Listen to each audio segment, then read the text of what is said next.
Okay, I'm back. I had to turn off my internet so I would just be on data to make sure I could keep you guys on.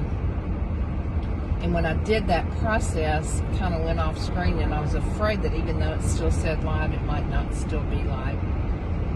So now I'm back. So when you come on, please say hi. Welcome to Crafting and Cruising. This part is not going to have anything to do with crafting. But it's something that I've really been, excuse me, pondering a whole lot lately, over the past several months, and then just recently even more so. I did a live one time recently about your legacy, about what kind of legacy each one of us will be leaving. The older I get and the more family and friends that pass away, I realize that, our days are numbered in this world, and how we will be remembered by our children and our grandchildren, our spouses, our family, our friends, our co-workers is very important. The most important thing is how we are living our lives right now, and the impact that hopefully, the positive impact that hopefully we're making in the world today. My son, I got to spend the other day with our son. It was just, hey Kay, it was just a precious time. We haven't gotten to spend that much time with just him in a long time. And one thing that he said was that he wanted to find something that he could do that would really make a difference in somebody's life, even if it was just one person. And that really touched my heart, because I feel like that Rodney and I have tried to raise our children to understand that it's not what you receive or gain that matters as much in life as what you give, and not just money or monetary things, but give of your time and of your presence and of yourself. And that has always been very important to me. Hey Shelly Stackland, sweet friend. And so relationships to me are very important, because when I leave this earth, and I don't know when that'll be, nothing that I have materialistically will go with me to heaven. Nothing. But relationships will. Memories will. And on this side, when I leave this world, memories and legacy and relationships will remain for those people that have crossed paths with me in this life. That still will remain after I'm passed. So our legacy and our reputation is so important. My mother used to say to my sisters and I, "You're known by the company you keep." And as a child and a teenager growing up, I thought, that's preposterous.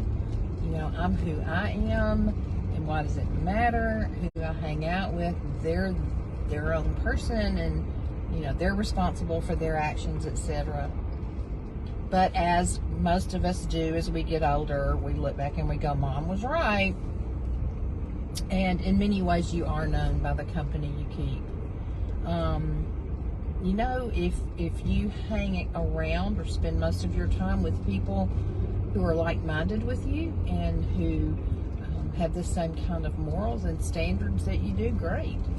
Because you're going to be known by hanging out with those kind of people. Conversely, if you maybe are a people pleaser, or you're someone who really desires attention and notoriety, and maybe you want to be known among the who's who of the world, then you may not be hanging out with people who have quite the same moral standards that you have. And so in some ways, I agree that we are known by the company we keep. And again, the older I get, the more I realize that, and the more consciously aware I am of the people that I associate myself with. I love relationships with family. I love my friendships that I have. God has richly blessed me with some very special, precious, amazing, dear, like-minded friends, and I'm super, super blessed to have them in my life. And I don't know how I could do life effectively without them. I am becoming more cautious about who I spend the most of my time with based on the person that they are in my life. And by that, I don't want to sound like I'm being snobby at all, because I'm not. That's the furthest thing from who I am, is a snob. But I am a people watcher. Always have been. I love to people watch. Hey, Micheline, sweet lady. I love to people watch. I love to be in airports and people watch. I love to be at the beach and people. I mean, anywhere I go, I love to watch people. I don't know if y'all saw my post when I was on my way back from the Caymans and I was in the Fort Lauderdale airport at Margaritaville or not, but there was a lady sitting at the bar right in my line of vision who had, first of all, absolutely no business wearing leggings. Number two, they were sheer leggings, brown but sheer, and literally you could see her underwear, like she wanted you to see her underwear. So, and you could tell she was self-conscious about it to some degree, because as soon as she stood up, she took her big old sweatshirt and wrapped around her waist before she walked anywhere. It doesn't take a rocket scientist to figure out that that looks awful. So, I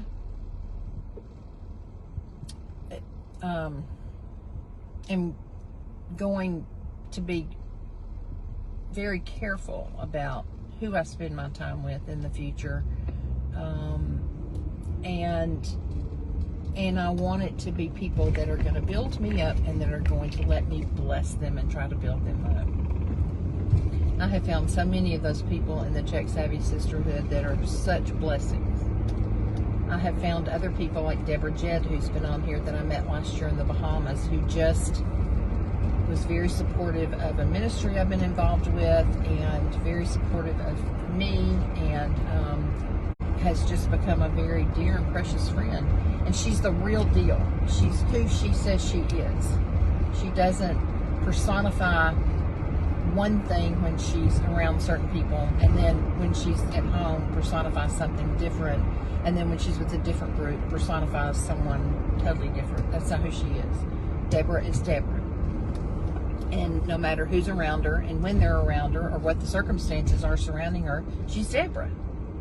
And she's the Deborah that people know and love, and myself included. Micheline is on here. I believe she's the same way. Micheline gets on every single morning and offers encouragement of some kind to the world, not just to the sisterhood, but on her page to the world. She's optimistic, she's positive, she's encouraging, she's happy. She has just been a blessing in my life, and we've never met face to face, but we're both in the Czech Savvy Sisterhood. Shelley Stacklin was on here. Shelley, I've met a couple of times at some sisterhood events. She's fun, she's funny, she's hilarious. She's Shelley. She's not anybody else, she's Shelley. And you can love her and like her for who she is, or you cannot.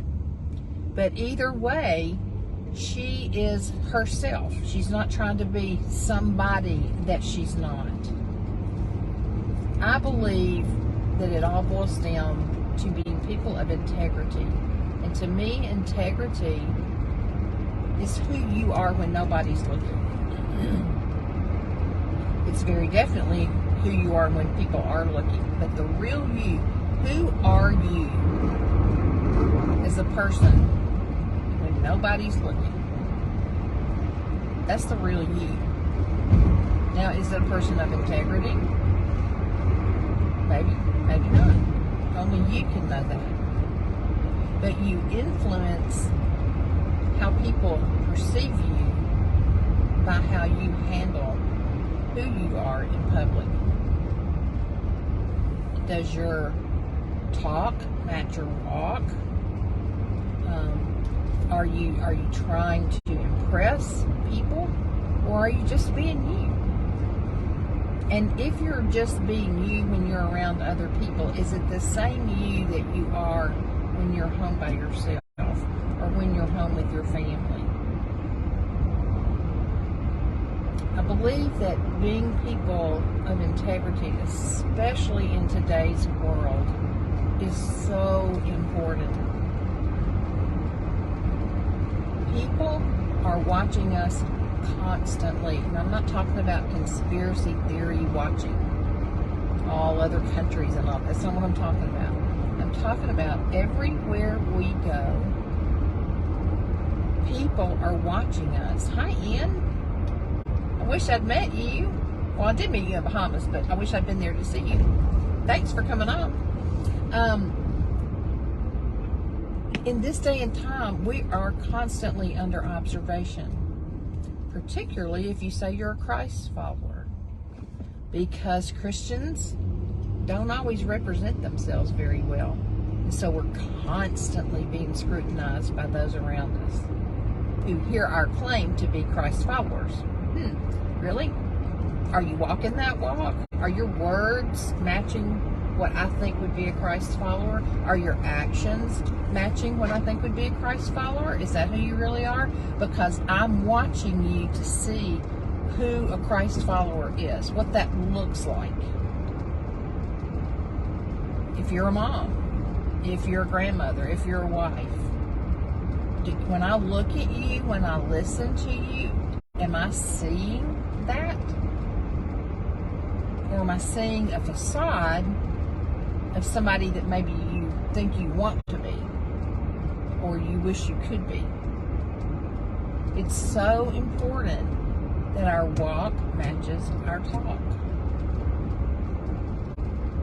That's the way you influence and bless people, when you're being the real deal. Neil, when you're being the real you. Who is you? If you love to give, people will see that. People will know that. People will probably be magnetized to you for that. Some people give more than others. That's totally fine. We're not all big givers. Some of us are big livers. And that may be good, and that could be bad. I remember when I was in my 20s, and I was sowing wild oats, and, I'd gone to a private Christian college, and, I just had not sown my wild oats yet. And boy, I just decided, you know what? I missed you too, Ian. I want to live a little. And I did. I got out and I lived. And sometimes I lived hard. And when I look back now, or reflect back on those times, I cringe. I'm like, who saw me that way? Who heard me talking that way? And I think, why? Why did I do that? Oh, people go, oh, well, that's just natural. That's normal. We all got to sow our wild oats. And everybody goes through a rebellious period, blah, blah, blah. No, not everybody does. Maybe most, but not everybody. But I look back in shock at some things I did, shame in some things I did. But you know what? That was then, and this is now. And my focus as I've gotten older has shifted. I love having fun. I love having a good time. I love being silly. I love telling jokes. I love laughing. I love people watching. I said that's enough of a joke sometimes in itself. I love all that. I want to have a good time. I'm in the last half of my life. I want to enjoy my life, and I want to enjoy my family, and I want to enjoy my friends, and I want to enjoy the travel I get to do, and I want to enjoy crafting and creating. I love all that. But I don't have to do that in a way that makes me look foolish. I don't have to, join them, so to speak, in what they're doing so that I'll be accepted and I'll be one of them. I don't have to do that. I'm me. I'm nobody else. I'm me. I'm who God created me to be, and in some ways I'm still discovering that. But I'm me, and that's who I need to be, is me, nobody else. And God didn't put me here to impress other people. Integrity matters. Reputation matters. Who you are when no one is looking matters. Who you are when people are looking matters. Because that tells the world who you really are as a person. Are you who you claim to be? Do your actions show that? Does your speech show that? Or are you trying to be somebody you weren't created to be? Is that what your actions and your speech show? That's integrity. And if you can't live with integrity, you might not have the impact on the world that you want to have. What will your legacy be to family and friends when you leave this earth? Will your legacy be that you loved big, that you gave of yourself and your resources and your time and your talents and your gifts?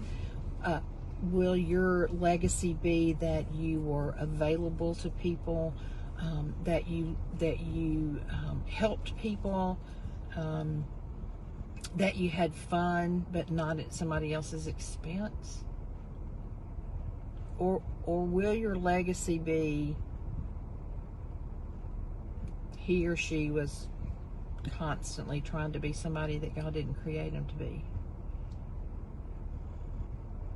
Every situation, every person has demons in their closet of some kind.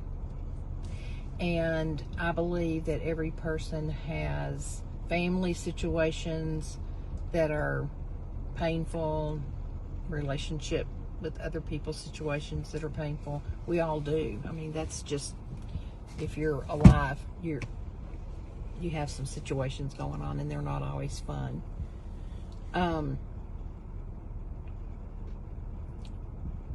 But how do you respond to that? How do you deal with that? And I guess that's what's been pressing on my mind for a long time, and most especially recently, is who I am at home the same person that I am when I'm out and about? Or am I somebody different? Am I constantly trying to get attention or impress other people? Or am I confident in who I am in my situation in life? So that's just kind of what I wanted to share today, because again, I talked recently about legacy, and that has remained on my mind about the legacy that I will leave. And if somebody, you are absolutely the same person, Deborah, at home and out. I know you are. What would you want written on your tombstone? How would you want to be remembered? She was a good time. She had fun. She liked to laugh. She gave of herself. She was I don't know. I mean, for everybody it would be different. Some people want it to be serious. Some people want it to be funny. It doesn't matter. That's the story, if you've never read it, or the poem about the dash. You were born and you're going to die at some point. And this area in between is called the dash. How are you living that dash? That's how people are going to remember you. Not necessarily the day you were born. Your parents probably would remember that. If they're still alive, they would remember. If not, that doesn't matter anymore. When you die, there will be people who will remember that time and how it happened and the grief associated with it or lack thereof. But what's happening in this meantime? What's happening when you don't know people are watching? But they're watching. Because we're always under scrutiny. We're always being watched. Yes, Deborah, my family vacation was part of my legacy. I hope we do that every year, and I hope we can continue to as long as possible. Hey, sweet Diana, I'll see you in a week, and I can't wait to hug your neck. So legacy, integrity, walking the talk.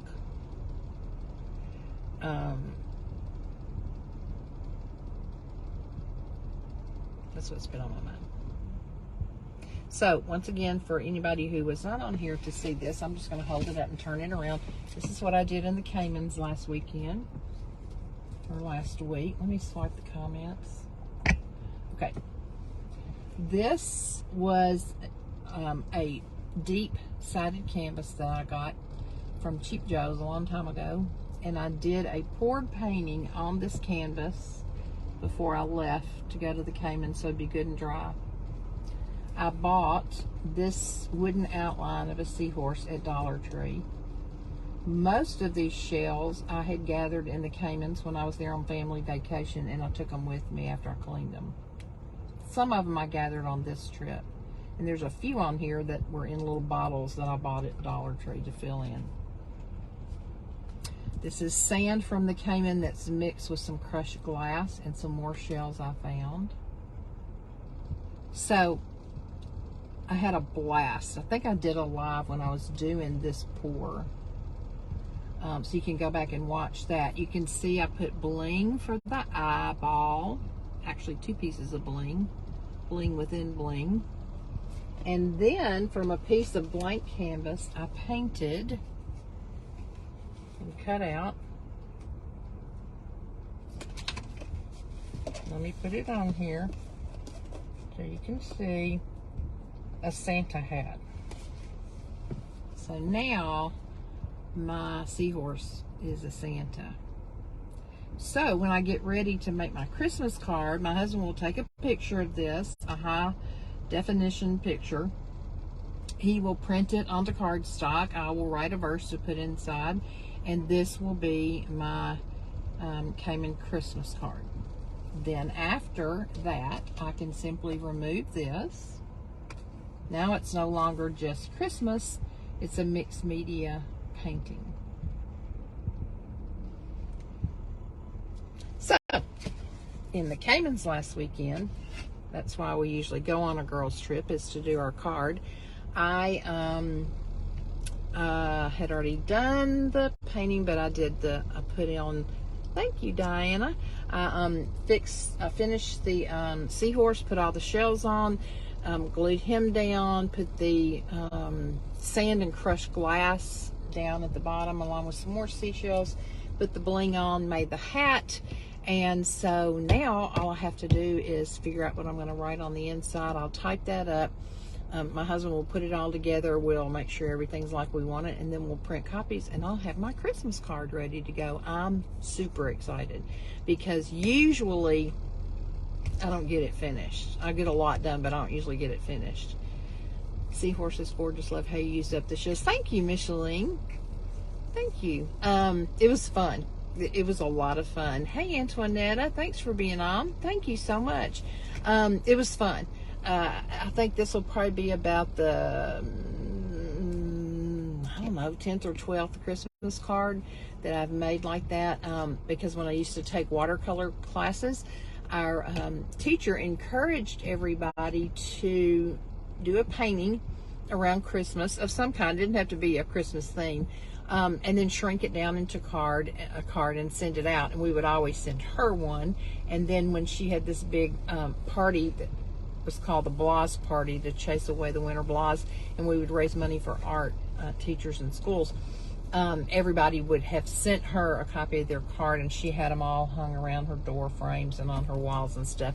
And we got to go around and see everybody's artwork, and it's just so cool to see what people come up with. And it's so cool when, as a creator, y'all know this that are creators on here, that I looked at that blank canvas and I thought, what am I going to do with it? I really want to try a pour, but I haven't done a pour in forever. And I had found a new recipe to see if I could get more sales. And so, and then my mindset was, but that wasn't the cheapest canvas because it's a deep canvas. I really want to do something good on it. But anyway, I went in the studio and I did a pour, and I was really excited about it. But you know how pours change. I told you that one the day that I did it. You know, the way it looks when you first pour it is not going to be the way it finishes it, because as it dries and more cells come to the top and some sink to the bottom, things change. And so, but I still was, you know, was pretty pleased with the colors. And then I was walking through Dollar Tree and I saw that seahorse, and I thought, it's just so cute. Hey, Barbara, I've got to do something with that seahorse. I don't know what. I wasn't even thinking Christmas. I just thought I gotta get that because it's too cute for $1.25. And I love to collect shells, so, you know, I had plenty of shells, so I kind of knew I would do something with the seahorse and shells, but I wasn't sure what. And then it just, you know, I don't know, one night I was thinking about it and kind of started formulating ideas. And so when I got ready to pack to go on my trip to do it, I kind of knew, you know, what I wanted to take, but I took some extra stuff too, just in case it didn't work out. I've got to show y'all something so cute if I can do this and not... These little birds, well, I missed it. These two little birds are flitting about on the car next to me, and it was so cute. So anyway, if you missed the first part, it was a whole separate video because I was afraid that I had lost y'all on live, and so I ended it and started this one. But I talked a little bit about the next couple of weeks, what's going on, and I may not have the greatest internet, so I'm going to try to do some lives when I can. I'm going to try to come on tonight or this afternoon later after I pack to go to my friend's house for a week and finish up the tissue box that I was doing before when you guys were watching me that I decoupaged some napkins on. I'm going to finish up the bling and trim on that. And yeah, so that's it. So as my friend would say, thanks for coming to my TED Talk. Didn't really mean for it to turn into a TED Talk kind of thing, but it is something that's been weighing heavily on my mind, even in some family situations where, you know, some people are included in things and some people aren't, and that can be painful. But again, how you react to that and respond to that it shows your integrity. So, you know, there's a certain situation in my life that I really want to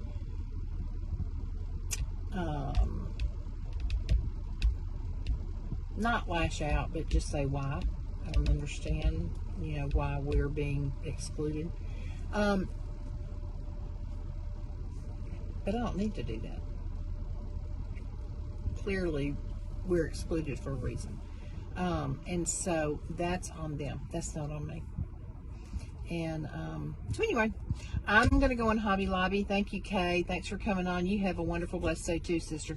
I'm going to go return my stuff in Hobby Lobby, get the things I want in Hobby Lobby. Have a great day, sweet Lisa. You're good. Oh, you're so precious, Micheline. You're the gift. You truly are. You bless me every single morning when I get up. I look forward to seeing what you're going to write. So thank you for doing that. I don't always comment, but I'm going to start doing better about that. So thanks for coming on. I hope that you will, if this is meant anything to you and you want to share it with others, feel free to.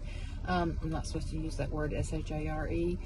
Sprinkle the love, spread the joy, plant the seeds, whatever term you want to use. And if you haven't started following Crafting and Cruising, I hope you'll do that.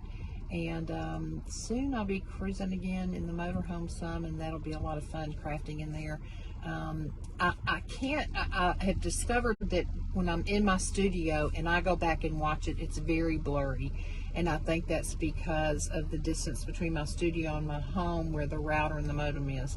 My husband's been working on that, trying to get a booster. Some people say a booster will help. Some people say it's not going to solve the problem.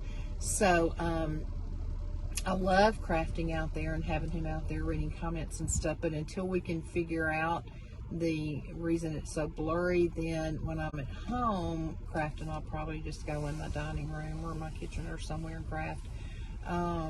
But hopefully we can get that situation resolved so that when we're not actually on the road and I'm in my studio, the reception will be better. So I love you guys. I appreciate you coming on, and I hope you have a blessed day. Bye.